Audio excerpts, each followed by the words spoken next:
federal safety guideline thing we do. We actually do two.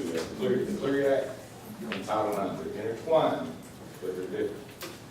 Title IX, which we're going to focus on today, focuses more on harassment, sexual harassment, things like that. The Clery Act focuses more on what you would consider my type of crimes, the thefts, the burglaries, robberies, things like that, that happen on campus or anything, anywhere that we have places. The major thing that I'm here for today is both Clery and Title IX requires us to do as early reporting as possible. That's not happening. When I say it's not happening, I mean something is reported to you guys as faculty, and it takes 3 weeks to get to me. Okay, so that apprehends my investigation into the matters quite a bit. And that is a complaint that Jamie and I have had in the last several cases that we have done here for the school. Everybody needs to understand that this has to do with federal guidelines and our federal funding and all that kind of stuff. And our numbers are published publicly on the website every year. For instance, we had a case just the other day that came to me. It was a serious case, but it was a month and 2 days old by the time I got it. And it could have been a serious incident. It could have led to a very serious incident. And I'm here trying to investigate something that's a month old. If it is reported to you guys, or you guys hear it, I need to know what the date is you hear. It needs to go to Jamie. She can contact me. We've been lucky and have not had any major incidents at this school. But when it's not reported, I can't do anything. Experienced. That wasn't me, I'm sorry. But it is very important that you guys get the things that you hear. If you hear a student talking that they're going to kill themselves or kill somebody or somebody's harassing them, we've got to know right away. We can't wait 3 days and then come to us for me to start an investigation to help this student.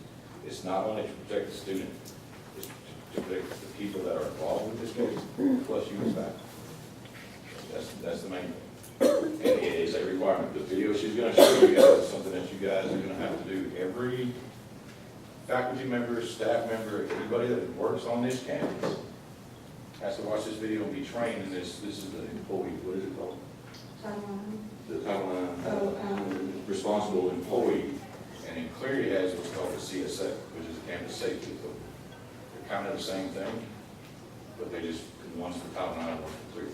Okay? So any questions on that? I said one more time, I've got to make it clear. You guys have got to report it as soon as possible. I tell you, one of the biggest things we're seeing is domestic violence. And I know one of the things may be, well, it doesn't have anything to do with them while they're here.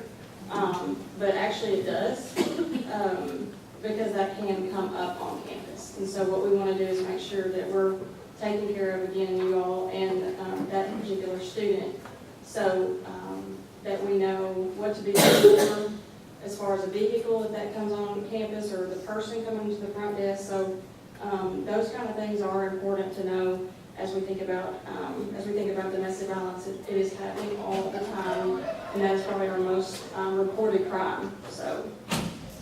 And with the domestic violence cases, I have resources outside of the school that we can offer the person that is having the issue. If we don't know about it, I can't offer them any help. I experienced so many emotions. Some of them were really unexpected. Camila Willingham is a sexual assault survivor. It started with numbness. I was angry for a long time, and then I was sad. Colleges and universities are supposed to be safe places for learning, but Camila says the impact of sexual violence can make a survivor feel as though nowhere is safe. Couldn't go anywhere without looking over my shoulder. Couldn't study without fearing that I would have a panic attack or actually having one.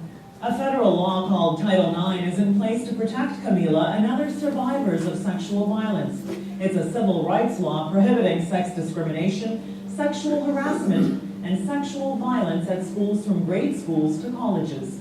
From the assault itself to the way that the process plays out, yeah, that's an experience that sticks with you for a lifetime. Camila is speaking out to encourage a better response to survivors.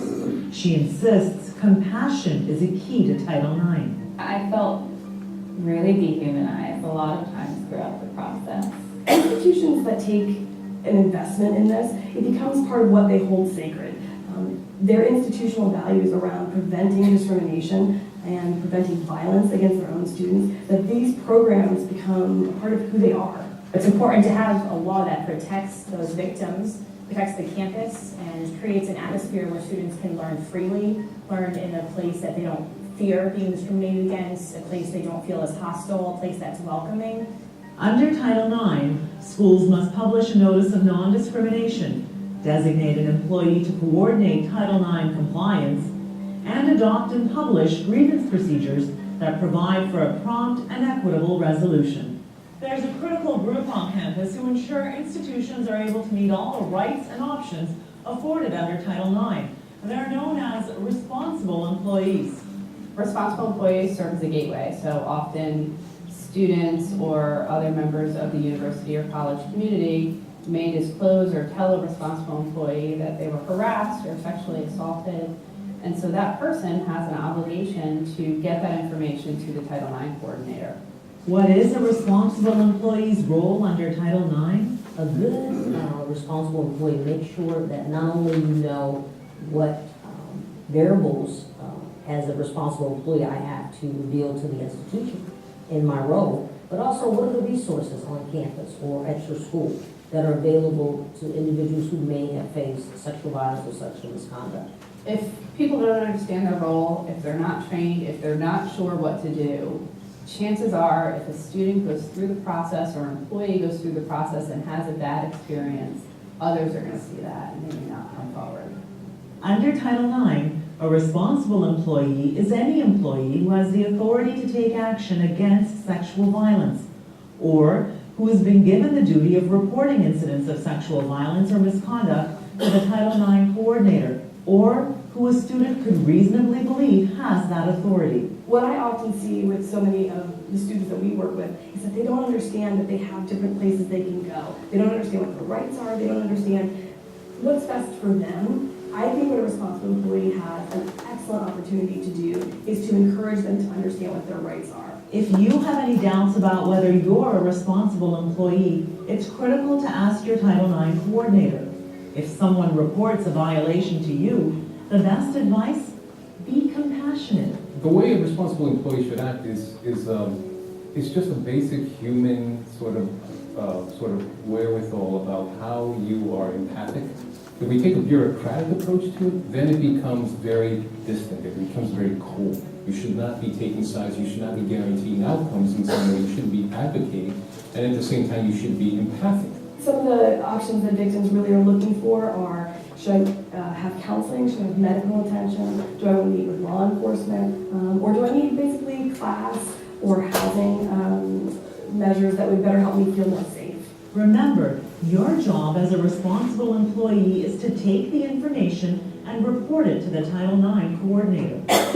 They're not going to be required to decide whether or not it's a crime, whether it's a Title IX incident. They should report it to a responsible person and let the professionals then determine what exactly occurred and what needs to be done. Responsible employees should tell the person disclosing that they will not repeat those details to just anyone, like a roommate or a professor, but they will need to share specific information with a Title IX coordinator. This information includes the name of the student reporting sex discrimination, the name of the alleged perpetrator if it's known, the names of other students involved, as well as all other relevant details, including the time, date, and location. Hey, what's happening? I just wanted if I could talk to you about something. Yeah, of course. It's also important to advise students about their right to request confidentiality. Be upfront with the person reporting about what you have to do with the information. So if someone comes to a responsible employee and asks them to keep it to themselves, really the answer is no. So what they do is they can say, I'm just going to interrupt you for just a minute. Compassionate interrupting is a way to alert them that this is what my role is and my obligation is to report to the Title IX coordinator, as well as also saying, before you take this next step with me, let's see if there are other options that might be better for you. There's a lot of concerns around privacy, about what's happened to them, what might happen going forward. So So I have found that a lot of individuals who are approaching me really want to feel out first, sort of, what is it going to mean for me to disclose this information? And that's actually a great opportunity before I have any details for me to really say, let's hit the pause button and so that you can understand all of your rights, options, all the resources available. A responsible employee needs to explain the process to the person reporting and make sure they fully understand the terms you use. You shouldn't make assumptions that the person that you're talking to understands the Title IX system or the terms that you're using. So we should explain, if we're using a term like confidential, what does it mean to be confidential? When we're using the term private, what does that mean? And what does it mean in the context of our university or college? It's incredibly important for a complainant to know what's confidential, or what's private, or what's not. Because again, if you're in a position where you feel like your trust has been breached, you get the sense of betrayal. Under those circumstances, should you start your own mini investigation? And then you start asking questions about what happened. You start asking questions that in some way lead the reporting party to believe that you're passing judgment. Sexual violence is really rampant in the general and growing trans community. John Kelly, also a survivor of campus sexual assault, knows firsthand the importance of a compassionate response. First of all, if someone comes to you and tells you that they experienced sexual violence, work from a place of honesty and belief and support. Don't be making value judgments about people's lives, about people's experiences. I mean, it was devastating. I just experienced this really huge trauma, and to not feel like there was anyone in a position of power who was on my side was really hard to deal with. Remember, it's not a responsible employee's role to determine what happened. Instead, they should listen to what is shared and pass along the information to the Title IX coordinator, who ensures there's an equitable process in place on campus. Responsible employees are important because they're part of a greater wheel. They are on the ground, they're meeting with students, they understand a lot of kind of what's going on in that community. A well-trained employee is a survivor's best friend. And a poorly trained employee or an untrained employee is our worst nightmare. It's also important students know who a responsible employee is before a crisis occurs. There should be a 2-click rule. What does that mean? That means within 2 clicks in going to your college, school, district's website, the student should be able to determine who's your Title IX coordinator and also what is your grievance procedures as well as your hotline. Anyone who's a responsible employee should make sure to notify people or publicize that they're serving in that role. And some institutions have done that with stickers on office doors, with notices in a syllabus. Taking 5 minutes in the opening of a class when most of your students are attentive and explaining to them what that is. So what happens with the information after it's shared with the Title IX coordinator? So at that point, the school would initiate an investigation. In the ideal scenario, we would partner with the victim to talk about that investigation, to keep that person informed. Title IX calls for a fact-finding investigation to determine if a violation occurred and what actions the school will take to prevent it in the future. In all cases, a Title IX investigation must give both parties the opportunity to present witnesses and evidence. The investigation must also be adequate, reliable, and impartial. The process must be prompt and equitable for all parties involved. That's one of the reasons a responsible employee must act as soon as they learn of sexual violence. Title IX only allows a certain amount of time for the institution to respond. We are on notice the moment that the reporting party sort of tells the responsible employee of their situation. So it's critical, it's time critical for many reasons. A, for the investigation sort of to go forward, but more importantly so that support services can be given to the reporting party. As a responsible employee, the key questions to ask yourself are, do I know if I'm a responsible employee? Who is the Title IX coordinator at my institution? This is the person that can help you learn whether or not you are a responsible employee and answer any questions you have about your role. And do I know what information needs to be shared? And do I know how to share it promptly? Some campuses use reporting forms to share this information. Your school's Title IX coordinator can help you understand the best way to share a report. Remember, the Title IX coordinator receives all relevant information and details. If you're a responsible employee, your primary goal is to respond with care. Understand where the information needs to go so the person can get the support and resources they need.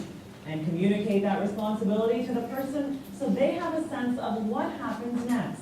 If you really are an educator, you care about this, and you care enough to make sure that you do your job right.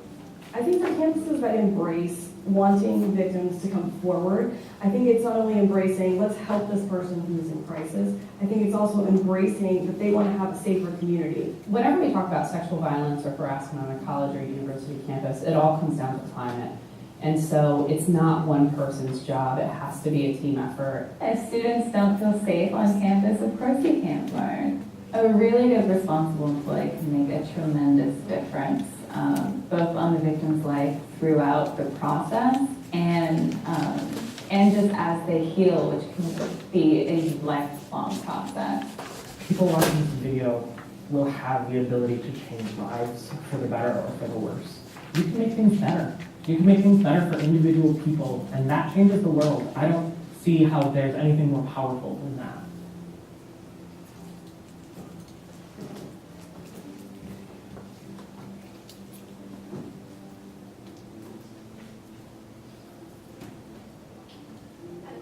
Yeah, sure.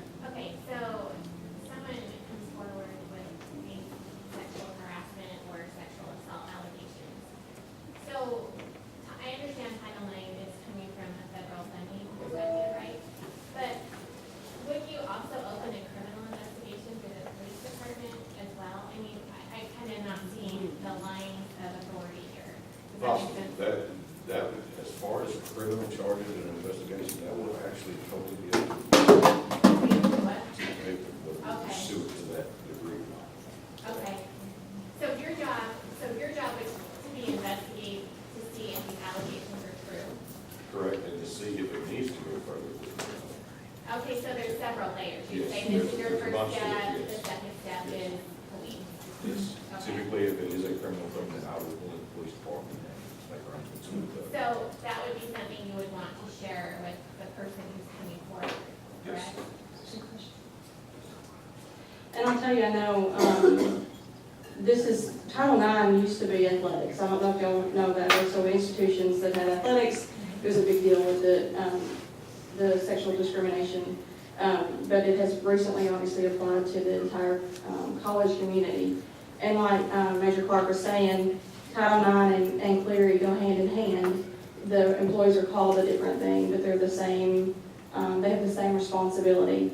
And I know you guys face students every day in a classroom, and I know just from the short time we've done this, they've got issues we wouldn't believe at home sometimes. But as the video said, every one of y'all in here are a responsible employee.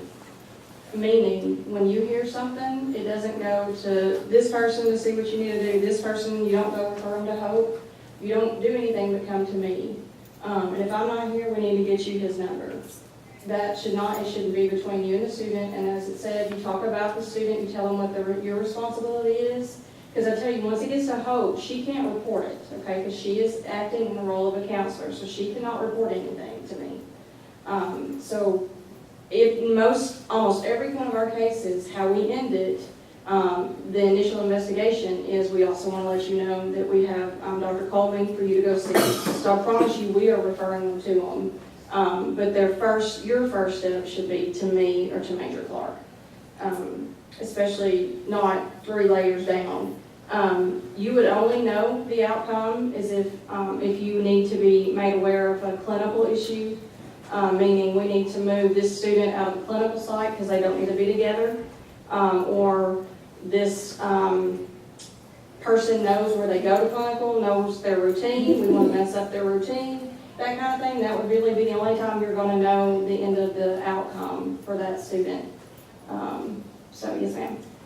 Another question, what about the sexual harassment that sometimes students encounter with patients in the hospital? Because we all know that happens, right? Yeah, typically that's, since it's happening at the hospital, if it's clinical, It's reported to our security department at the hospital. Those guys will do their initial investigation report, and they will report it to me.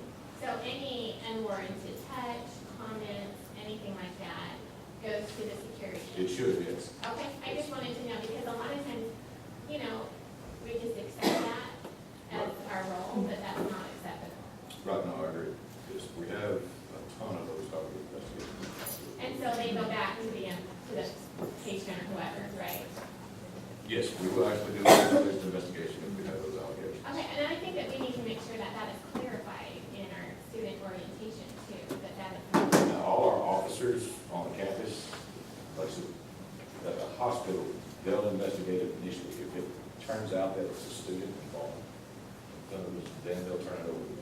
Okay, So it will actually be more of a criminal side at the hospital. okay, I just, yeah, like I said, I don't think that those boundaries are very clear. I don't know that students know that that's unacceptable, because we're always at patient satisfaction, you know? Right. Well, our I had a question, I hate to have my back to all of you. I wanted to clarify on that, if a faculty member begins to get a report from a student who may be in the clinical group, or they know each other really, really well because of some of our small programs. So your recommendation is when they can tell that type of conversation is coming, is to interrupt the student and say, I want you to know that whatever, it sounds like we're going to talk about a very sensitive subject. I want you to know that if you tell me anything, I have the responsibility to go report it to our Title IX coordinator, who is Jamie Clark. So be sure you know that before. I'm very happy to listen to you, but just know that I'm going to have to turn around and go report everything that you tell me. That's exactly right. Because a lot of times when I find out who it is, I'm calling in the student and it's like 2 or 3 days later and they have no idea why they're coming to see me, and then it's kind of like awkward because you're bringing up a lot again. So yeah, the sooner we can get on that, and I tell you, I know, what I'm trying to say, I do not know all of this by heart. And so every time I get somebody, I call him. So no expert, that's what I'm looking for. So what is the next step if a student comes to you and starts telling you, but then you interrupt and say your spiel, and then they decide not to say anything? What if you truly are concerned about that student at that point? What is our role? If they say, I don't want this talked about. I would, you go ahead and answer that. That's going to be between you and the student. You can't make a victim report a crime. If the student does not want it reported, you, as a responsible employee, have a duty to report it to us. But as far as the investigation, once I talk to the student, if the student does not want to cooperate, we're done with it. I mean, there's nothing I can do. Would that be true if the student stops? Then they could They tell, still- y'all they could still tell have to me that there was an issue, but that there, once you stated that you have to report, we ended there, and we would just document that. Yes, ma'am. As a nurse, we're mandated reporters. As faculty and employees. Yeah. So, I mean, Mandated if we reporters. are concerned about a student, I think we have to consider. But that matches, I mean, you're saying you. We want you to. Yeah, you have to report what was But said. you have to tell them. If the student stops, you have to tell us that they reported it to you, or that it was getting to that point. That's where I come in as an investigator. I'll go question the student, and if the student as the victim does not want to pursue, we're done. You know, it's just like if I go to your house and you were in a domestic thing, and I go to arrest your husband, and you're like, I'm not pressing charges. There's nothing I can do. You know? We're not mandated reporters of competent adults, though. Is that not correct? You are a responsible employee under Title IX. But I'm saying in that situation, if they say, no, I don't want to do anything, then I don't have any obligation as a mandated reporter because they're a competent adult. If they say, no, I don't want you to tell. But there might be a campus safety issue. From a student college perspective, I mean, But, so I tell Jamie, they started and they stopped? Yes, yes, Okay. yes. But then I'm not obligated further because mandated reporting isn't about competent adults. well, you wouldn't know anything. If you stop them, if you stop them and they haven't told you anything, you just say, they approached me to begin this conversation, I told them I would have to report it, and they stopped, and this is who they are.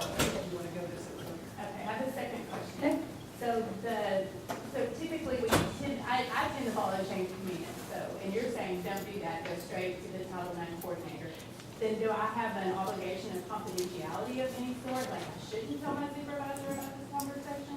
Correct.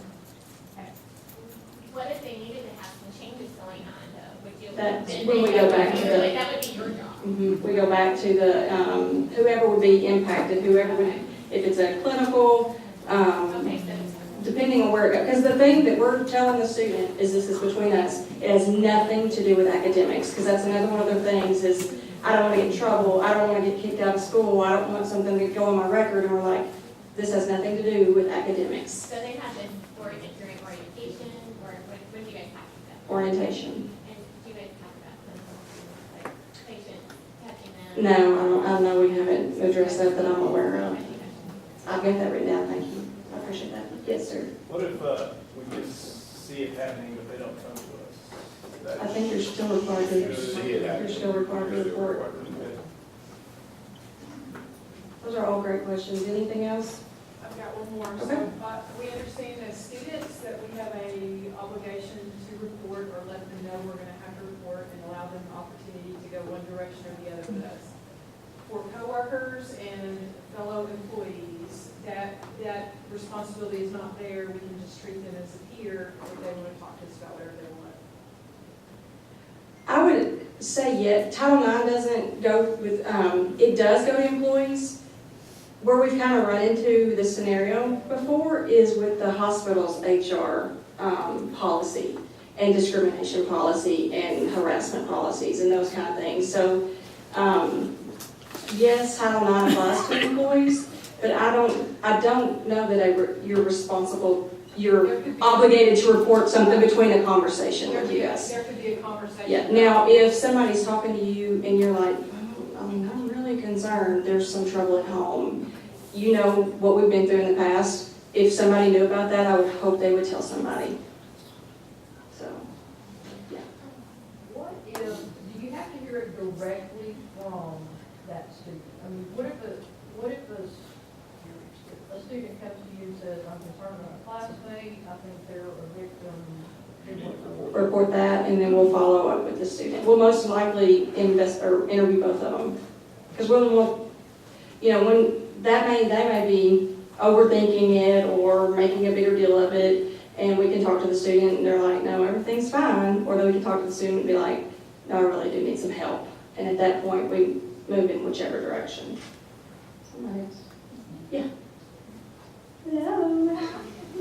How do you hear from me a lot? I do, you're great. You're doing good. So, because I have had this call at 6 in the morning with a student that calls me and says, I'm thinking about killing myself. And it has happened. And I tell them, come meet me at my office. And so what should I do? I mean, it's 6 in the morning, it's 7 in the morning, it's 8 in the morning. They're calling me, or students are texting me about a fellow student, as that happened. Do I call you on your own cell phone? Do I call him on his own cell phone? What do I need to do, really? Because I know I called Hope, because I was like, oh my God, I know Hope's phone number, Yeah, you would need to call me, and I can get my number out to all of you. I think it's on the phone list, but I can get it to you so you can put it in your phone. Because I immediately would call him and we would figure out what we need to tell you. Would they come here? How does that play out? Help me with the suicide and Title IX. Really, suicide would probably fall more under, which one would you say? Because I've had 2 of those on me. I would say Cleary as well. Yeah. That's the same thing. It's so stressful. Yeah. If faculty knows something, they have to report it. But in that situation, if you've got a student on the phone and you think Hope would be the best person to talk them down, get on another phone and call Hope and say, hey, can you help me real quick? And then tell Hope or somebody to, I'm not one of those people that are going to try to talk you down from the ledge. I wouldn't know where to start. I don't know if it makes you jump, but she's got the background in that, she would be able to possibly help the student. Does that make sense what I'm saying? Then, if it's one of those guys that you have to have somebody together. And then once you settle that, give me a call. And tell me, hey, I've notified her because this is, I've got them Most of the meeting. time they show up in my office, the first thing. What'd you say? When is, if,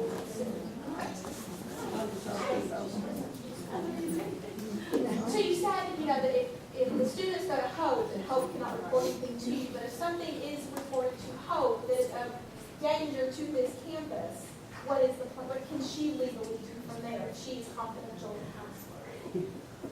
How can, what, you have to protect all these students. yeah, I mean, that's what, Well, I mean, I would hope that she'd have enough to say, screw it, you know, hey, Clark, somebody said they were there. But, you know, I mean, she's protected, she doesn't have to, that's a protected side by law. Yeah, but I would hope that she had enough sense to tell this person. yeah. I think you would have to weigh the options, she would have to weigh the options of, you know, is it a threat to the entire campus? Is it a threat to just a student? I think there would be a lot of things she would have to consider with her background and her knowledge as to what her move would be. So the flip side is true as well. If we are threatened by students, then it's the same Yes, problem as yes. threat. The threat side is Carolyn? Yeah, that goes straight. Yeah. You're threatened. Yeah.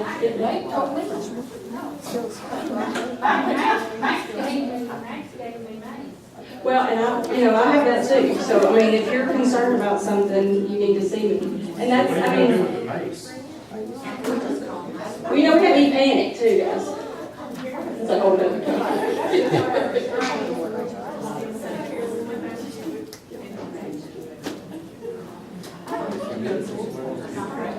It's very important. With all this concealed carry weapon stuff that's happening, are we private? We are private. We are So private. there will be no concealed weapons? We are private, you cannot, it is policy, you cannot, and it needs to be published. The students or employees cannot carry your weapon in your vehicle, on your person, in your purse, anywhere on this campus.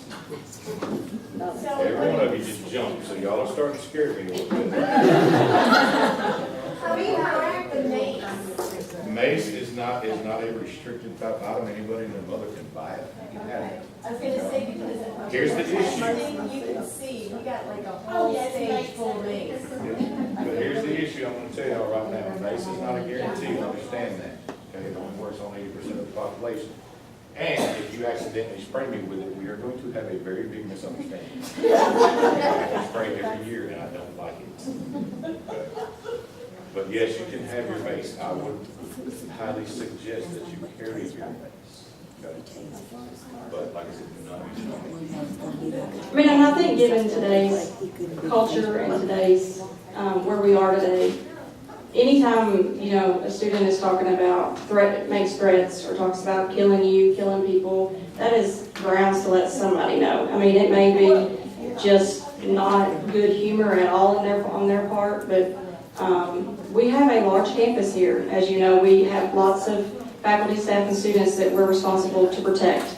So anytime something like that comes up, if you'll just please tell us, and then I'll let him know, and we talk about whether that's a valid threat or not valid, and that's all on him, because that's where he specializes, but I just listen to what he says. Jamie, I have one more question. If a student comes to a faculty member and trusts them, and the faculty member stops them and lets them know what we were supposed to let them know, can the faculty member join the student, or can a representative that they trust join the student to visit with you? Can they have a person with them that they?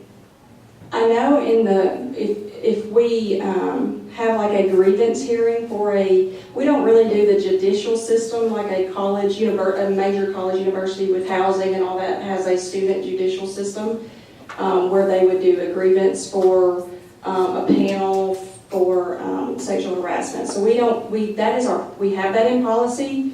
But we just don't have, thank goodness we haven't had the need to try to use that yet. So in that case, I know they are allowed to bring somebody with them, because that was what was so different in our academic grievances versus these type of grievances. Honestly, we have not had somebody request to bring anybody. It's gonna make the student feel better. Yeah, I don't know that I would have a problem. Yeah. Yeah, Let's go visit it. I mean, that way we're not doing anything wrong. right. Both of them, both in the time of the investigation that I have to say. Yes, we have to sometimes say, you know, this is where your part ends, Yeah. and we move on. Now, Jamie, can, like, say somebody comes to my office and they're physically upset, I can call you, will you come to my office, or do I have to bring them to? Or we just push that color thing that's a You red. wanna get that No, like, I mean, stuff. like they're crying, they're emotional, not like they're gonna take out Carolyn across the hall. No, they just Yes, need I, to know. mhm. I accidentally pushed back the other day and I had 8 people in my office. It's terrific, but if you've got somebody who's recording something to you and they're upset, you might not want all 8 people there at the same time. Well, and that's a whole nother topic that we need to talk about another time. No, you're fine, you're fine. I said it too, don't worry. But that still would be appropriate for you to come to me. Now, yes, I mean, I will talk to them, but I will tell them that, we will also pull in Major Clark, because we're a team. I mean, he's more investigative, and I kind of am his secretary. I don't have his number. Y'all ain't getting it Very smart. Sue said she said. either. Y'all got Max's number, it's on the website. I'll get it. Speed dial. Anything else? Anything, thank y'all, those are great questions. No. Oh. No. Okay. Believe me, I won't put pages on this campus. Oh.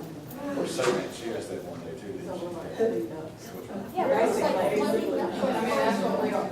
Thank you. With my first one.